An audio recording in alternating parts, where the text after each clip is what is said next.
我哋今日嘅主題係講經濟安全嘅。咁經濟安全我哋先講佢好嘅一面啦。如果經濟安全不受威脅情況下咧，我哋就可以維持到而家嘅生活狀況水平，甚至乎係會事實上都冇用㗎啦，瞓覺。都係會嚴重影響我哋社會架構經濟嘅。例如話出現通貨膨脹嘅問題咧。而家社會經濟咁差，股票大跌，各行各業都受到影響，造成嚴重社會影響。社會影響？我唔係上堂發緊夢嘅咩？俾人炒咗，而家邊個死啊？我唔知啊，我炒啱俾人炒都冇份工啊，我諗咁多。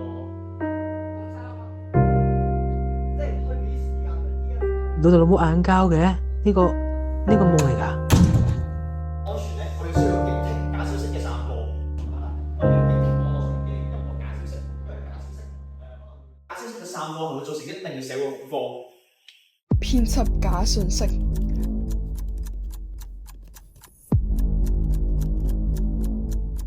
發佈上社交平台，製造社會輿論，破壞社會秩序，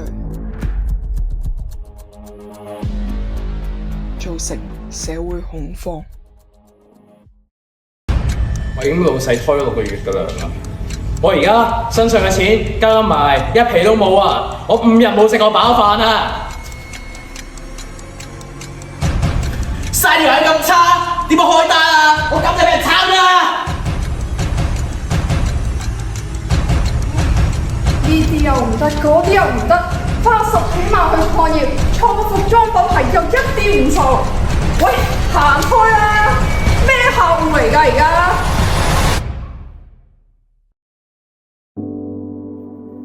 而家社會經濟差到咁，我投資啲項目全部跌晒股票，我呢個月要點算啊？我做老婆仔女要養啊！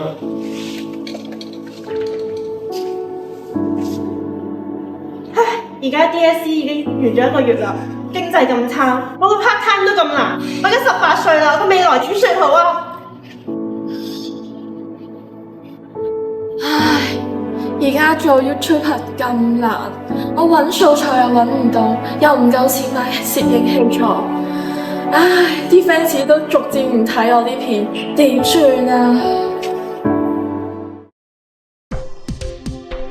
正情市民不要相信假消息，保護自身安全，切勿傳播不實消息。